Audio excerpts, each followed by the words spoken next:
E aí, futuros aprovados, sejam muito bem-vindos a mais um Explainer exclusivo aqui do canal Legislação de Elite. Hoje, a gente vai mergulhar fundo e literalmente hackear um tema que despenca em provas: direito processual penal, provas do exame de corpo e de delito, das perícias em geral, parte geral. A ideia dessa nossa Masterclass é entender exatamente como as bancas examinadoras pensam, dominar a teoria geral e garantir aqueles pontinhos de ouro na letra da lei que separam quem passa de quem fica. Bora lá? Nosso roteiro de hoje é super direto. Vamos passar por 6 etapas lógicas. 1. Conceitos fundamentais. 2. Informação contra a prova. 3. Sistemas de avaliação. 4. Ônus da prova.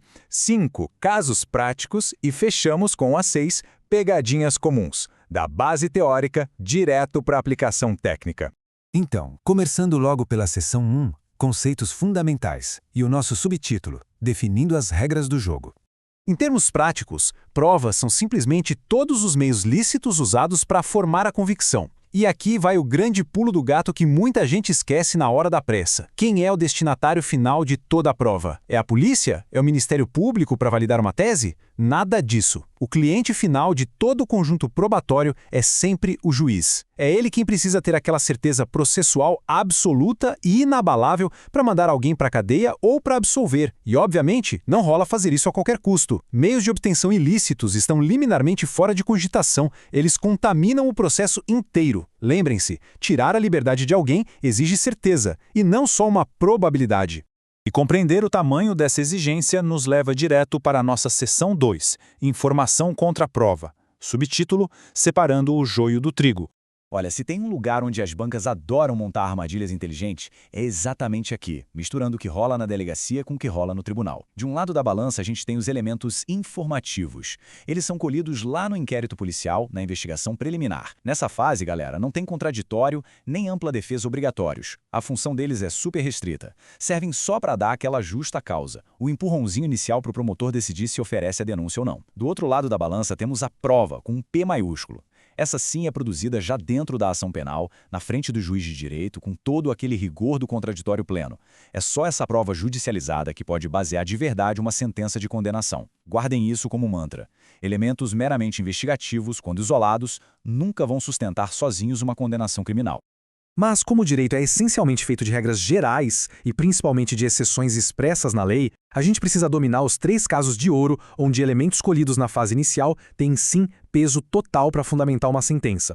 Anotem aí, porque isso aterroriza candidato desatento. Primeiro, provas cautelares. São aquelas medidas urgentes, tipo interceptação telefônica, onde o contraditório é jogado lá para frente. Segundo, provas não repetíveis. Pensa no exame feito no local de um homicídio. Não dá para reproduzir aquilo no tribunal meses depois. E terceiro, provas antecipadas. Aqui, a prova é colhida antes da hora pelo risco de se perder, mas já com a presença do juiz e contraditório real, como ouvir uma testemunha fundamental em estado de saúde terminal. Saber de cor a extensão exata desse trio é garantia de ponto extra na prova. Seguindo em frente, vamos para a seção 3, Sistemas de avaliação. Subtítulo: Como o juiz decide. Atenção redobrada agora, porque esse é um material de altíssimo rendimento para os editais mais concorridos. A doutrina e a lei trazem 3 sistemas clássicos sobre como o juiz avalia a prova. O primeiro é a íntima convicção. Nele, a decisão é por pura certeza moral, sem precisar explicar o motivo. No Brasil, isso é uma verdadeira exceção, aplicada só aos jurados lá no tribunal do júri. O segundo é o da prova legal, ou sistema tarifado, onde a lei já engessa o juiz e diz previamente o peso de cada prova. Hoje em dia também é exceção pontual e a gente vê muito nos exames de corpo de delito. E por fim, o mais importante, a persuasão racional, ou sistema do livre convencimento motivado. Essa é a nossa regra geral absoluta. O juiz tem liberdade para avaliar a prova licitamente produzida, mas ele carrega um dever pesadíssimo. Ele tem que fundamentar extensamente lá nos autos como chegou àquela conclusão, seja ela para condenar ou para absolver. Com essa regra bem entendida, a gente entra na seção 4, ônus da prova e atuação judicial. Subtítulo: De quem é o trabalho? No fim das contas, de quem é o trabalho braçal de pesquisar e levar a evidência para o tribunal? O ponto de partida é o que está escrito na lei puramente literal, no caput do artigo 156 do CPP. A prova da alegação incumbirá a quem a fizer. É extremamente recomendado internalizar essa frase.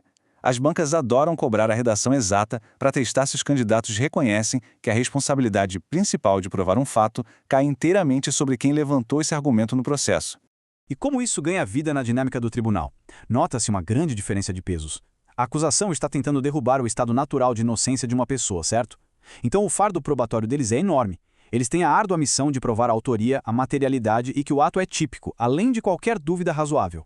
Já a defesa opera de um jeito estrategicamente muito diferente. Ninguém tem o dever de provar que é inocente. A inocência já é presumida. Então, se a acusação trouxer provas aparentemente fortes, a defesa só precisa colocar uma pulga atrás da orelha do juiz, ou seja, gerar uma dúvida razoável. Se lá no final a acusação apresentar um caso frágil, a defesa pode sair vitoriosa sem precisar ter produzido uma prova sequer. Há, contudo, um papel super específico para o juiz aí no meio. O magistrado possui poderes suplementares. A lei permite que ele ordene a produção antecipada de provas urgentes ou até determine diligências extras no meio do processo para tirar alguma dúvida relevante que tenha surgido. Mas preste muita atenção numa fronteira que ele nunca pode cruzar num sistema acusatório. O juiz é terminantemente proibido de substituir o trabalho da acusação ou da defesa. O magistrado nunca, em hipótese alguma, pode assumir o papel de protagonista da investigação. A imparcialidade dele depende vitalmente dessa distância. Maravilha! Vamos entrar na seção 5, Casos Práticos e Resoluções. Subtítulo, Teoria na Prática.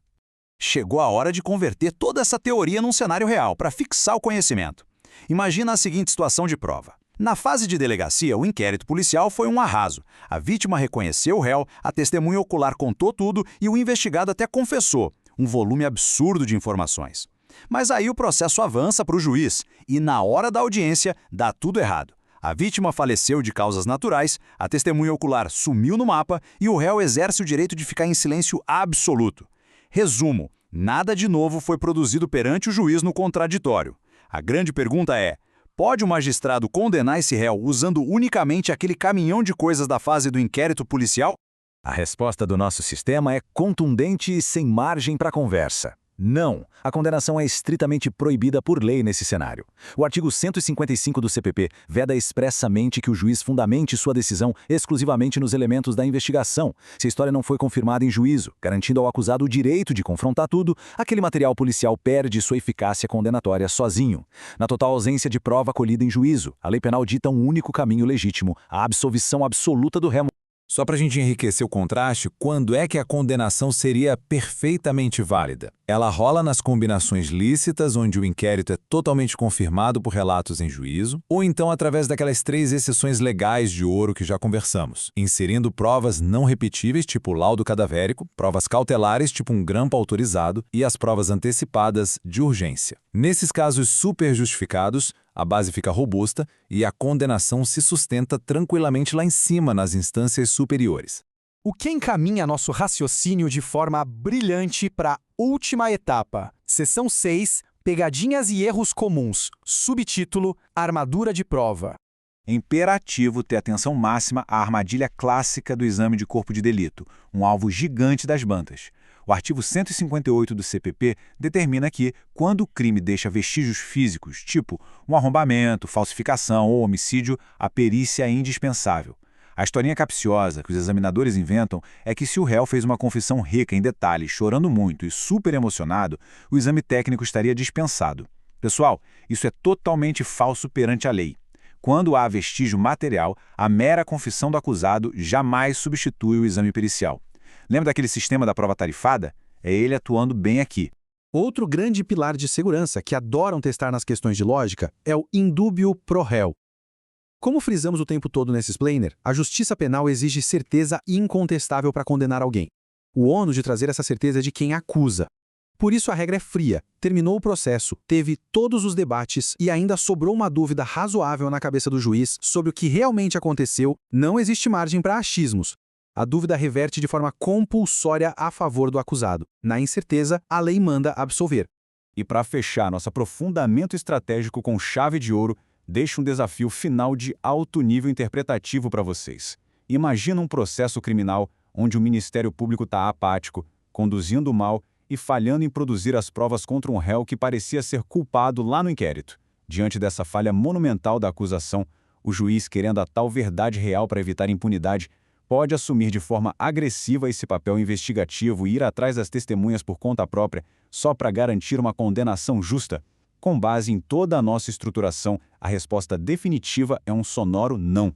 O juiz tem limites rígidos. Ele serve para complementar dúvidas sobre provas que já foram trazidas, mas é expressamente vedado que atue como protagonista caçando evidências acusatórias contra o réu. Manter essas fronteiras com total nitidez é sem dúvida o diferencial competitivo das grandes aprovações. Pessoal, continue acompanhando a legislação de elite para dominar as estratégias que farão a diferença na sua preparação. Fechamos essa Masterclass por aqui e até o próximo conteúdo detalhado.